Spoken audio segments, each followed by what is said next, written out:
हिंदी.com पर आपका स्वागत। मैं हूं शैलेश। धन्यवाद।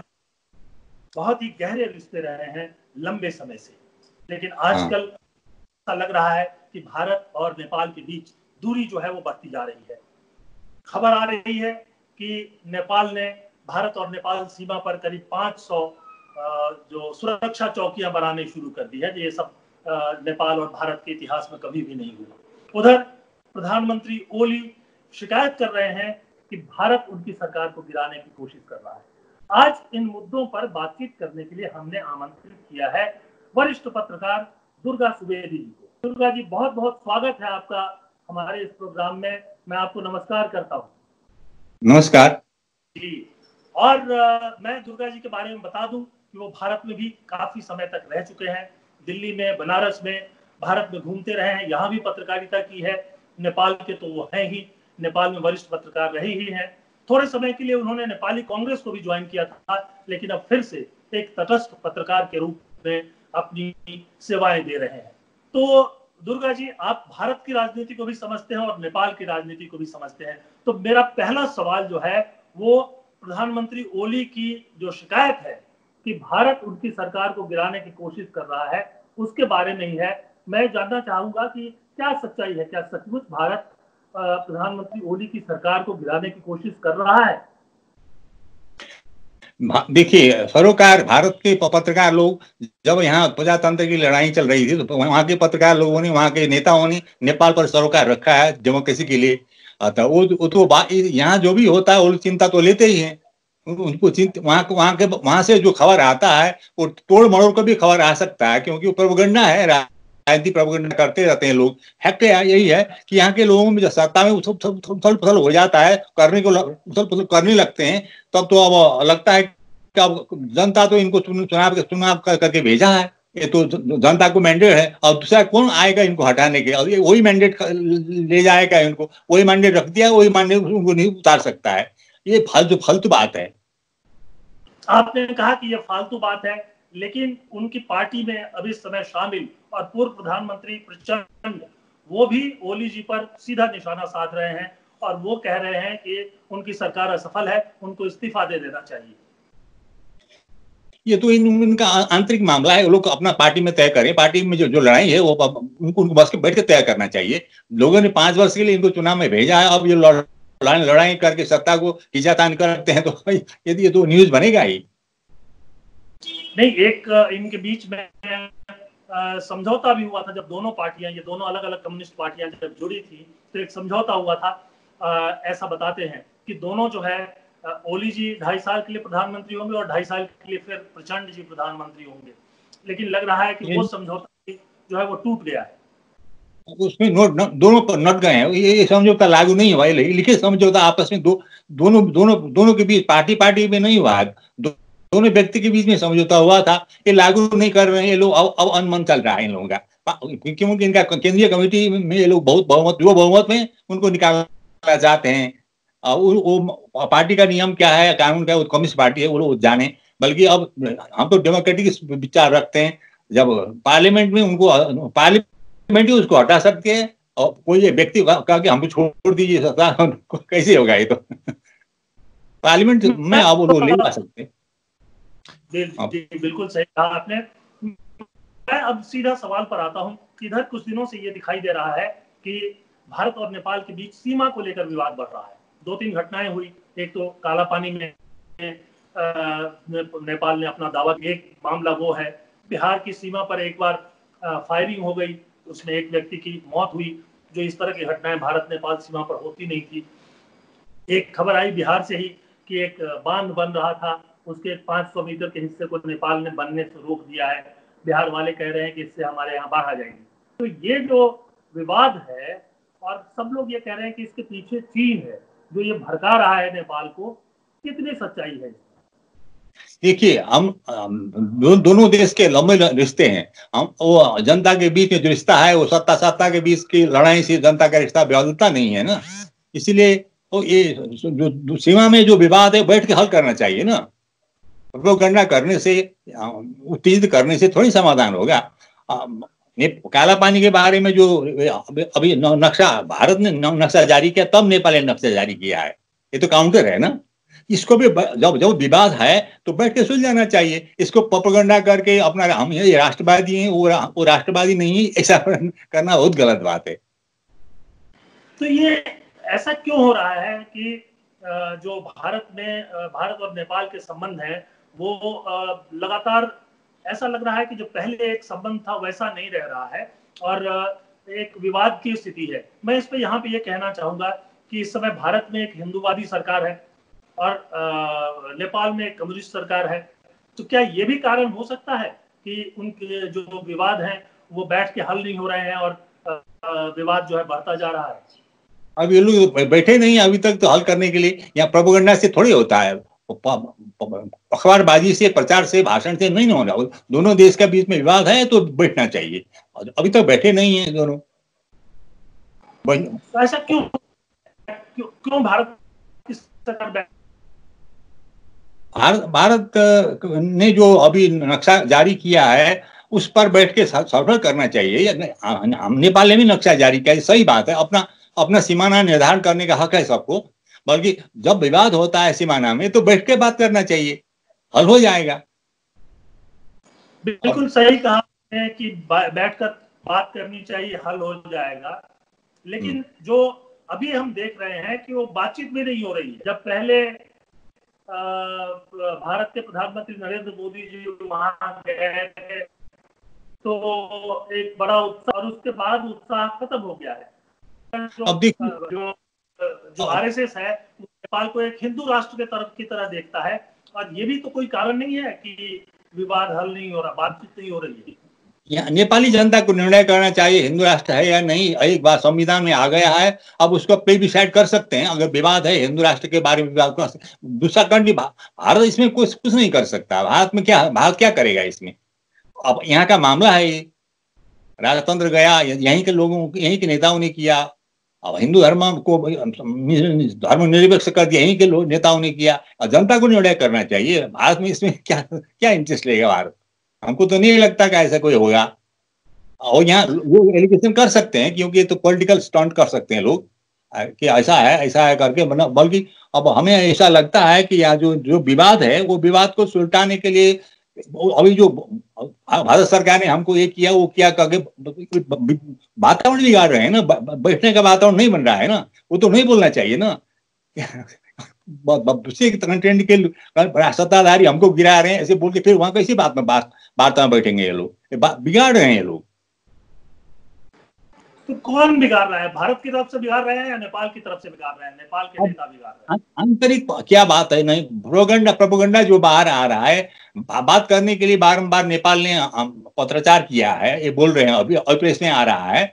बल्कि अब वहां सिचुएशन ठीक नहीं है ना। कोरोना का ऐसा है, महामारी है। इसके महामारी के बाद आप बात करेंगे, ऐसा कोई मीडिया में आया है इंडिया का, इंडियन सत्ता का। ये लोग इसमें अभी बोलते हैं अब अभी बात करना चाहिए। अब ये क्या बात है, हमको ये पता नहीं क्यों ऐसे कर रहे हैं लोग। बिल्कुल सही कहा आपने कि बातचीत में देरी हो रही है और इसमें भारत की तरफ से भी देरी हो रही है।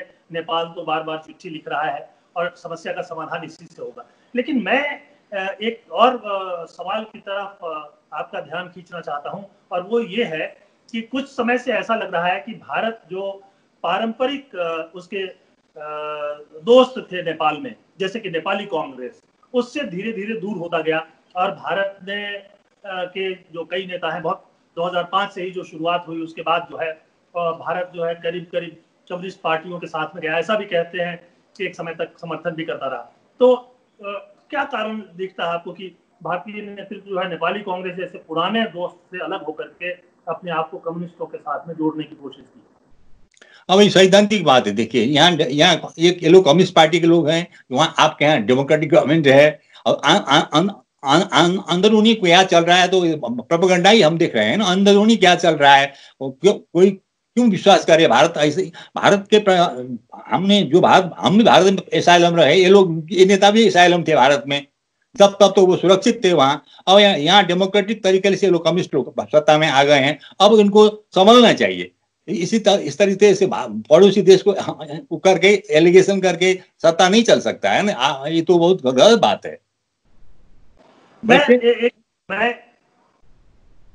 मैं एक चीज की तरफ ध्यान दिलाना चाहूंगा कि लंबे समय तक जब भारत राजशाही को खत्म करके और लोकतंत्र की बहाली के लिए नेपाली कांग्रेस लड़ रही थी, तब भी भारत में एक उत्साह था, भारत के लोग जो है वो साथ देते थे।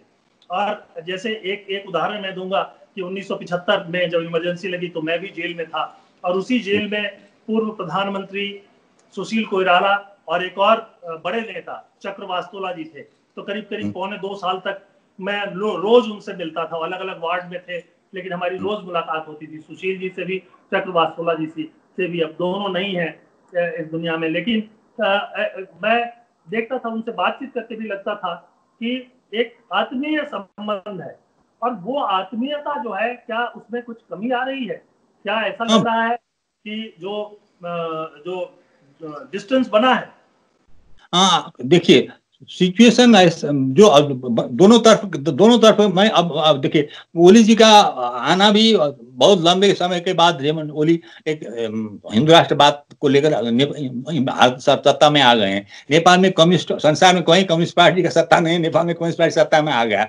इसके बीच में कोई दूरी बना हो सकता है, कोई खेल रहा हो, कोई इसके अनबन हो रहा हो, ये भी तो बैठ के सुलझाना चाहिए। अंदरूनी मामले में क्यों हस्तक्षेप करेगा कोई?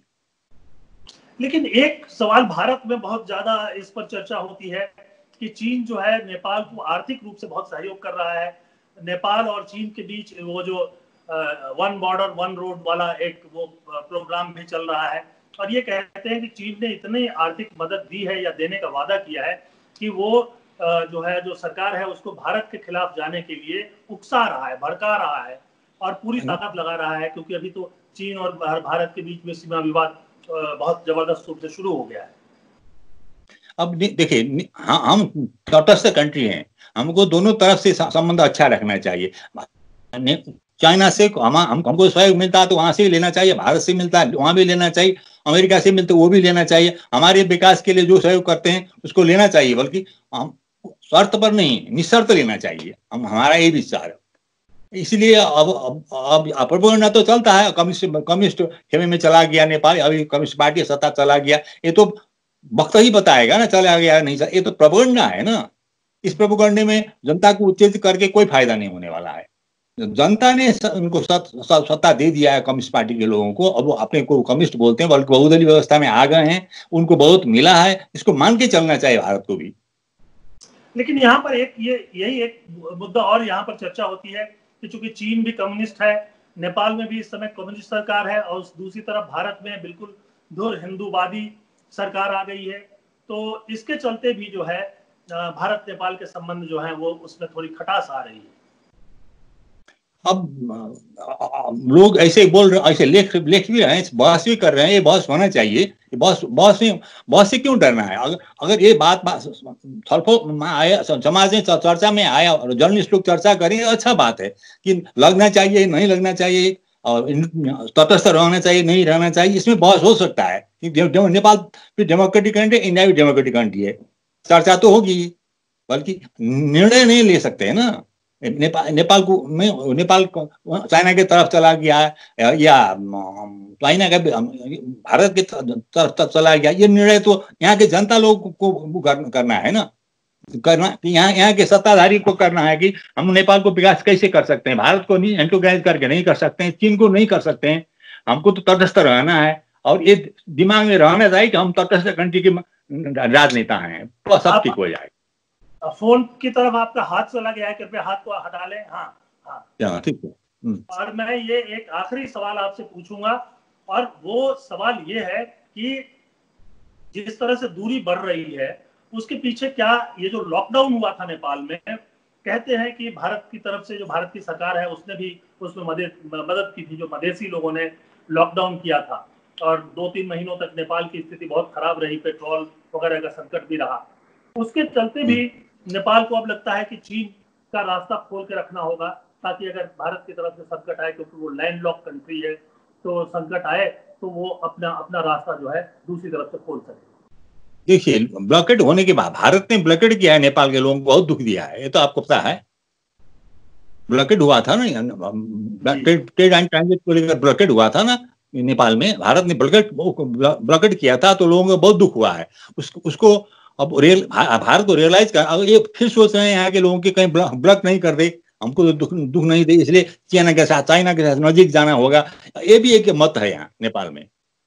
इसको तो इस दूरी को कम करने के लिए तो भारत का भूमिका अच्छा सही तरीके से वहां के लोगों को, वहां के डिप्लोमेट को यहाँ खेलना चाहिए। जी बोलिए।